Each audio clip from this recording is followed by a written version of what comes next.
dans votre émission du désert à l'oasis. Fidèles téléspectateurs, nous vous saluons de partout où vous nous suivez.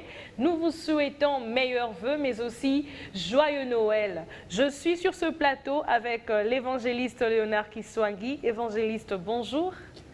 Bonjour Madame Jemima, salut nos téléspectateurs de partout où vous nous suivez. Très heureux de vous savoir nombreux, mais aussi meilleurs vœux à vous tous. Meilleurs vœux à vous aussi, évangéliste Léonard. Mais merci, Alors, merci beaucoup. Avec vous, pendant cette année 2021, nous avons eu un long parcours, certes, mais en parlant des différentes étapes de la transformation, parce que la transformation est un processus.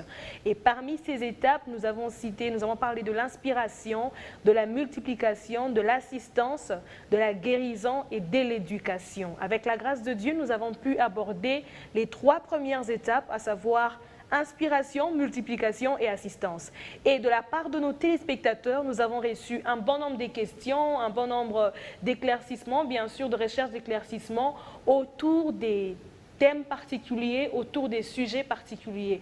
Et aujourd'hui, étant donné que nous sommes en train de chuter avec cette année de grâce 2021, nous avons entrepris, fidèles téléspectateurs, de répondre à quelques-unes des questions posées que nous avons jugées, bien sûr, pertinentes, mais aussi celles qui se sont le plus répétées, pour pouvoir, dans le cadre de cette émission, équiper chacun de nous, chacune des personnes qui nous suit. Alors, je vais directement aller sur la première question qui a été sélectionnée. Évangéliste, quel est le rôle majeur de l'inspiration dans la transformation? Merci beaucoup, madame, et merci, chers téléspectateurs qui aimeraient en savoir un peu plus. La transformation à l'image de Christ. C'est partant de ces mots images que nous avons considérés comme notre acronyme, en commençant par I, et nous avons longtemps parlé sur l'inspiration. Le rôle majeur de l'inspiration est que, à la recherche, n'est-ce pas, de la transformation, à la recherche de la vie abondante que Jésus-Christ est venu donner au monde, il faut être dans une bonne inspiration, une inspiration qui indique la voie à suivre pour qu'on arrive à atteindre, comme nous l'avons dit, l'oasis qui est justement dans le désert. Et le rôle le plus important, c'est de nous indiquer les choix à opérer, le repère à suivre pour que nous puissions arriver à l'oasis, c'est-à-dire que nous puissions arriver à retrouver la vie abondante que Jésus-Christ est venu donner à nous tous. Okay. Et plus particulièrement, puisque en chutant avec l'assistance, nous avons longuement parlé aussi de l'entrepreneuriat. Nous avons même eu un invité externe qui a beaucoup apporté et qui a suscité plusieurs questions à l'issue de son intervention. Il s'agit de M. Christen. Mais quel est le rôle, en fait, de l'inspiration dans l'entrepreneuriat? Mais c'est formidable. La question est bien posée parce que plusieurs sont revenus sur l'entrepreneuriat. L'inspiration joue un rôle majeur dans la recherche de l'emploi qu'on crée, parce que c'est de cela qu'il était question, créer l'emploi, et c'est l'emploi qui crée l'économie abondante dont nous avons besoin. Et nous avons dit que l'entrepreneuriat a 3 grands piliers: l'atout, l'action et l'association. Dans ces 3 atouts, dans ces 3 étapes de l'entrepreneuriat ou de la recherche de la création de l'économie abondante, il faut savoir faire des choix selon une inspiration divine, selon une bonne inspiration, n'est-ce pas, comme la Bible nous a dit dans Romains, que nous avons cité lors de ces émissions. Il faut savoir être transformé par le renouvellement de l'intelligence. Une intelligence qui est renouvelée fera des choix, fera les discernements, fera la sélection des atouts que la personne possède pour aller dans son entrepreneuriat. Et c'est à cause d'une bonne inspiration, c'est-à-dire prendre des idées qui sont démunies de toute corruption pour pouvoir arriver à réaliser les actions loin de l'activisme. C'est encore grâce à une bonne inspiration qu'on arrivera à choisir les genres de personnes avec lesquelles s'associer. Ainsi donc, on sera dans les 3 A, atout, action, association. Et tout ça demande une bonne inspiration pour bien choisir. Ok, merci évangéliste. Mais dans ce cas, existe-t-il des éléments qui peuvent nous aider à être inspirés? Oui, nous avons dit que pour être inspiré de la bonne manière, Il faut que la personne qui est à la recherche de la transformation de son désert à son oasis, la personne qui cherche à créer de l'économie abondante, qui n'est rien d'autre que à créer des ressources nécessaires pour la vie, devrait avoir la motivation interne. Et qui dit motivation interne dit un facteur déterminant. C'est de l'intérieur qu'il y a la force qui pousse la personne à faire des recherches et qui vont avoir des conséquences externes. Donc, la motivation interne est le premier facteur qu'il faut mettre en place, de telle sorte que l'on puisse choisir, non pas par de l'influence que l'on ne peut pas maîtriser, mais que cela vienne, n'est-ce pas, des motivations, de l'intérêt, de l'énergie qu'on a de l'intérieur. Et nous pourrions aussi dire qu'un autre facteur le plus important, c'est la confiance en soi. Et nous avons dit que pour avoir la confiance en soi, on se donne de l'estime, et même lorsqu'on serait devant des échecs, devant des difficultés, mais quand on a confiance en soi, et comme nous l'avons vu au travers de ces émissions, cette confiance en soi vous laisse parcourir et vous fait même considérer l'échec comme une possibilité de mieux faire et de continuer votre parcours et arriver là où vous pouvez arriver. C'est pourquoi donc la foi personnelle que vous aurez en Jésus-Christ, qui vient de cette inspiration, la présence de l'Esprit du Seigneur en vous qui va vous éloigner de l'esprit de la timidité, plutôt vous donnera du courage, comme ce fut le cas de Gédéon, n'est-ce pas, qui se trouve avec une petite force dans l'entrepreneuriat. L'inspiration dit, va avec cette petite force que tu as et tu pourras arriver. Paul nous a dit plusieurs éléments là-dessus dans notre étude en démontrant combien la confiance en soi l'a permis à créer autour de lui ce qui a pu donner de l'économie abondante, n'est-ce pas, pendant son parcours, n'est-ce pas, Madame Jemima? Et nous pourrions peut-être donner un autre élément, un autre facteur qui pourrait nous permettre, n'est-ce pas, d'avoir de la bonne inspiration. C'est de l'expérience. Okay. Vous voyez, quand tout autour de soi, on essaye de regarder des personnes dans la communauté dans laquelle nous sommes, et soi-même, sur base des petits essais de telle ou telle chose, les exploits qu'on a pu faire dans le travail, n'est-ce pas? Et la Bible en dit long sur l'expérience de David, n'est-ce pas, qui s'est référé à ses exploits lorsqu'il était derrière les troupeaux, lorsqu'il était derrière les défis et les dangers. Nous tous sommes à une étape ou une autre devant des éléments qui nous enseignent à prendre, n'est-ce pas, du courage. Et ce sont ces éléments-là, c'est sur base de cette expérience que notre volonté va être de dire aujourd'hui, c'était bien, demain ça va être mieux et plus mieux encore, si ceci est le cas de le dire, dans les jours qui viennent. Donc, pour atteindre les meilleurs. Voilà.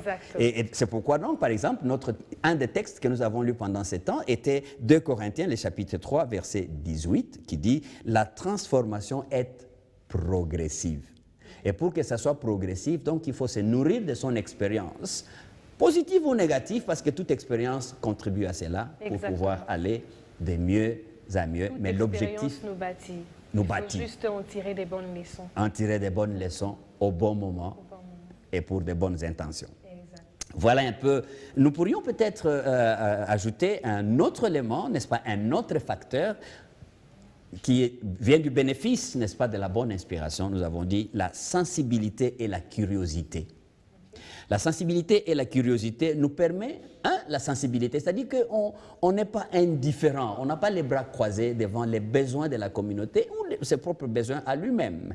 Quand les besoins que nous avons créent les désirs, et là aussi nous avons fait une grande distinction entre juste les désirs, je veux, et les vrais besoins, ce qui me manque. Et nous avons dit que plusieurs font une erreur de se laisser abattre par les manques temporaires qu'ils puissent avoir et ils se disent qu'ils sont dans la pauvreté, alors que c'est un manque temporel. Donc, il faut être sensible à qu'est-ce qui me manque et qu'est-ce que je peux faire pour que je puisse créer ce dont la communauté autour de moi a réellement besoin. Et ça, c'est la sensibilité. Et là, ça rejoint aussi l'assistance. L'assistance. Nous parlons de l'inspiration, mais lorsque l'on parle de la sensibilité, que l'on résout un problème ou on résout un besoin en fonction de ce qui manque à la société, nous apportons assistance à la société. Effectivement, parce que nous avons dit l'économie abondante que nous cherchons à créer, c'est pour non seulement notre propre besoin à nous, mais c'est vraiment pour la communauté. Parce que rappelez-vous que la lettre M de la multiplication nous permet de multiplier la vie dans la communauté dans laquelle nous sommes. C'est donc à ce moment-là que lorsque nous sommes sensibles aux besoins de ceux qui sont avec nous dans la communauté et que nous y répondons, nous participons ou nous contribuons à la multiplication de la communauté de vie abondante. Et la curiosité, qui est aussi un de ces facteurs-là, nous permet de regarder autour de nous quels sont les éléments, parce que nous avons aussi dit que l'entrepreneuriat, par exemple, était le fait de créer ou de sortir entre ce qui existe et ce qui n'existe pas, la nouveauté. Et cette nouveauté est ce qui répond, n'est-ce pas, aux besoins de la communauté et qui crée pour moi l'économie abondante. Raison pour laquelle nous disions, ceux qui disent « mais moi je n'ai rien », nous disons « tu as quelque chose entre tes mains ». Sois curieux, ce que tu as entre tes mains peut répondre à quel besoin à la communauté, de telle sorte que quand toi tu réponds aux besoins de la communauté, tu pourrais aussi, n'est-ce pas? Donc, savoir discerner les éléments sur base de la curiosité et de la sensibilité nous aide à fixer les objectifs qui pourront être faciles à évaluer, d'abord simples, faciles à mesurer, faciles à appliquer, mais aussi dans les temps qui puissent être bien dans le temps. Dans les temps. Les objectifs SMART. Exactement. Voilà un tout petit peu donc, nous pourrions dire que ça nous a poussé, partant de la sensibilité, partant de la curiosité. Nous pourrions aussi, je dis, il faut avoir de l'imagination poussée. L'imagination va m'aider absolument à dire, j'ai une sensibilité à telle et telle chose, j'ai de la curiosité autour de moi pour voir ce qui manque et ce qui existe qui peut répondre à ce qui manque. J'ai de l'imagination, j'ai des idées dans ma tête, ce qui m'amène à la créativité. Et puis aussi, l'inspiration me pousse à faire des anticipations. Parce que c'est ça qui va me dire, si je prends les éléments, les ordures qui sont jetées et que je les transforme en tel ou tel produit, je peux avoir tel résultat. Donc, je fais anticiper ce qui pourrait arriver grâce à l'inspiration que j'ai. Et en fin de compte, donc justement comme nous disions, l'objectif final, c'est d'arriver à une vie abondante dans la communauté. Déjà, quand nous parlons de l'imagination, je crois qu'il faut quand même revenir là pour dire qu'il n'est pas mal de rêver, mais lorsque l'on rêve, il faut quand même rêver réaliste et mettre ces rêves-là, les muer en projet, le mettre par écrit. Parce que certains peuvent peut-être mettre l'imagination dans un sens péjoratif, dans le sens où il y a ceux qui imaginent et ils continuent à imaginer sans rien produire. Et ces imaginations doivent produire des choses. Certainement, nous avons, Madame Jemima, vous avez bien retenu cet élément sur lequel vous revenez. Donc, nous ne parlons pas juste de l'imagination qui soit abstraite. Nous ne parlons pas juste de l'imagination qui reste dans quelqu'un qui... J'avais un ami qui me faisait réfléchir. Très souvent, il y a des personnes qui sont des agriculteurs par les doigts. Okay. Il a un champ qui est déjà pointé du doigt et le champ est terminé par son doigt alors qu'il ne bouge pas. Il reste dans l'imagination. Et cette imagination qui est absolument abstraite. Abstraite, sans résultat. Sans résultat. Ça reste un rêve. Exactement. Mais nous parlons de l'imagination qui conçoit des idées sur base du contexte dans lequel la personne se trouve, sur base des éléments à la portée de la personne, mais aussi sur l'anticipation de produits à obtenir et le besoin à combler. Donc, cette imagination qui est mise ensemble avec l'anticipation permet de produire ce dont la communauté a besoin. Okay. Et si on arrive à anticiper ce dont la communauté a besoin, on anticipe aussi, n'est-ce pas, ce que soi-même on va recevoir en créant son emploi, mais aussi en créant son économie abondante. Okay. Alors moi, j'ai une dernière question, j'espère que vous avez fini avec les éléments. Alors, pour ceux qui ont une inspiration, c'est une question qui est revenue aussi, pour ceux qui ont une inspiration, la bonne, mais qui sont butés à un manque d'argent, que faire? Sont-ils voués à l'échec? C'est une question qui est revenue plusieurs fois. Merci beaucoup, Madame Jemima. Je pense que ça répond à une des questions qui nous est revenue, et en particulier par nos téléspectateurs de Tchad. Nous disons que celui qui a les idées, qui a les atouts et qui manque l'argent ne peut pas se dire être voué à l'échec. Parce qu'il y a toujours, d'abord, un petit pas à faire avec les minimums entre ses mains. C'est pour cette raison que quand Dieu demande à Moïse « Qu'est-ce que tu as entre tes mains ?» C'était la première question, c'est le premier endroit où il faut regarder. Mais il faut aussi dire ici que personne ne peut évoluer dans l'entrepreneuriat en étant en solo, c'est-à-dire seul. Il est impossible. Et l'entrepreneuriat n'est pas un milieu où on y va en égoïste. C'est pourquoi nous avons dit qu'il faut avoir des associés. Nous répétons, le troisième A, c'est association.